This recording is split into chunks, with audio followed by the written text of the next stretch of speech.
Sergeant Marcus Reed, new armor. Human suits were blunt instruments of steel and logic, built for easy repair. Zephyrion battle armor. It was something else entirely. It was a whisper of alien artistry, a fusion of ceramic metal and biomechanical, threading that pulsed with an organic, soft blue light. The suit on his workbench, belonging to Commander Lyra Velnathy, was a masterpiece, and it was shattered, held together by battlefield prayers. He looked up as the commander herself approached. Her Zephyrian grace, a predator's unsettling calm. "How bad?" she asked, her voice smooth, her elongated ears twitching. "Bad," Marcus replied, gesturing to a pile of organic gunk. "I found a nest in your targeting system."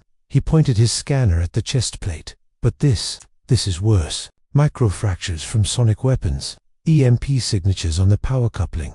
This wasn't a fair fight, Commander. This was an assassination attempt." Lyra's gaze hardened into glacial focus.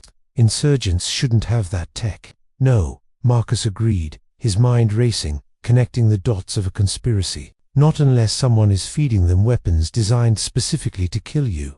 He saw the damage wasn't random. It was surgical, targeting the delicate, living seams between the organic and the mechanical. "I can fix it," Marcus said. The hours, bleeding into the deep night, the hangar bay, a pocket of silence in the war. "But the neural interface needs a full recalibration. With you in it." The work was intimate, a word rarely used in a military workshop.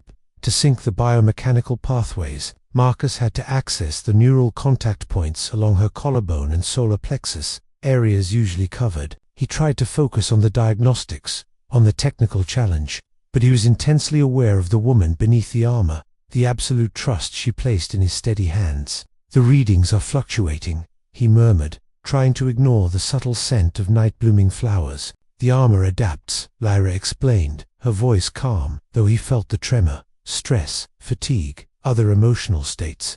Just then, her adaptive camouflage system activated without warning, making her flicker like a ghost. Lyra laughed, a short, surprised sound. "It responds to adrenaline spikes. My heart rate." "That's the problem," Marcus realized, looking at the dual signatures on his scanner. "It's reading me, too. Our biometrics are interfering.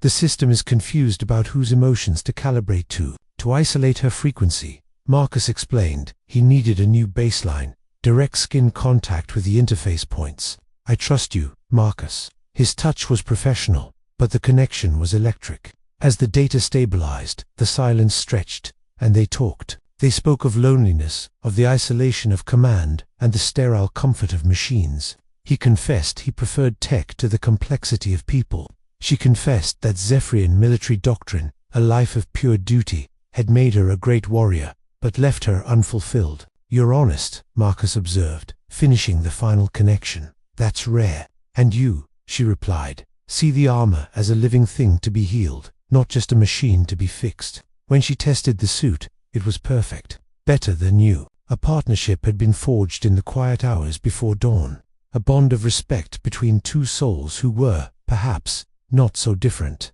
The alarms screamed. "This is not a drill." The fragile peace of the night shift shattered. Marcus saw it instantly. The attack on Kepler 7 was too coordinated, too precise. Lyra was already sprinting toward him, suiting up. "The calibration isn't stable," Marcus yelled over the chaos. "The neural interface is drifting. We don't have time."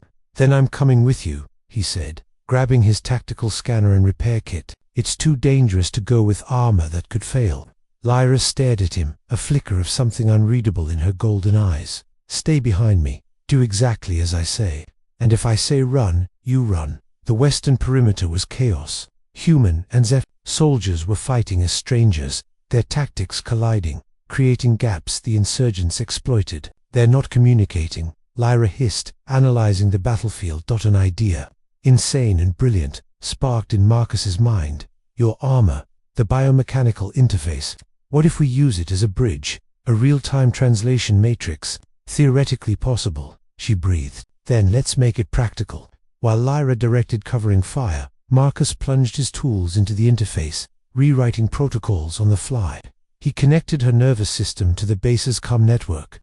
It was a desperate gamble, a fusion of human ingenuity and alien biology. "Human units, fall back," Lyra commanded, and through the armor, her tactical intent, her meaning, was instantly translated, delivered in the language and protocols the human soldiers understood. Zephyrian units, cover their withdrawal.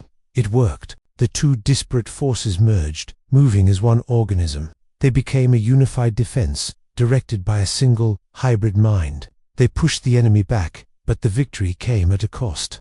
Lyra, the neural load is critical, Marcus warned, seeing the stress patterns threatening to fry the systemanta. As the last shot faded, Lyra collapsed against the bulkhead, a tremor of neural fatigue running through her. Marcus, she gasped, what we did, this changes everything. 6 weeks later, they stood before Alliance High Command. The faces of generals and admirals, Human and Zephyrion, stared back from the holographic display. Over the past 6 weeks, Lyra stated, her voice resonating with authority, we've improved tactical coordination by 43%, and the neural load, asked an admiral. Resolved, Marcus explained, bringing up schematics. We developed a distributed processing network. Instead of one interface bearing the load, we distribute it across multiple armor systems, a tactical cognitive network. The implications silenced the room. This wasn't just an upgrade, it was a paradigm shift. High Command authorized the Joint Species Technical Development Program. Co-directors, Dr. Reed and Commander Velnathy. We accept, Lyra said, with one condition, field testing authority. This tech stays relevant to the soldiers who use it. It was granted. Their futures, locked together, alone in the conference room. The weight of their new reality settled. Co-directors, Marcus said, a small smile playing on his lips. Not what I expected when I was cleaning rodent nests out of your helmet. You weren't as subtle as you thought that night, Lyra said, moving closer. The professional boundary between them had evaporated. The armor's biometric sensors recorded your elevated heart rate and dilated pupils. It was monitoring me. It monitors everything. Potential threats, potential allies. Her gaze was soft.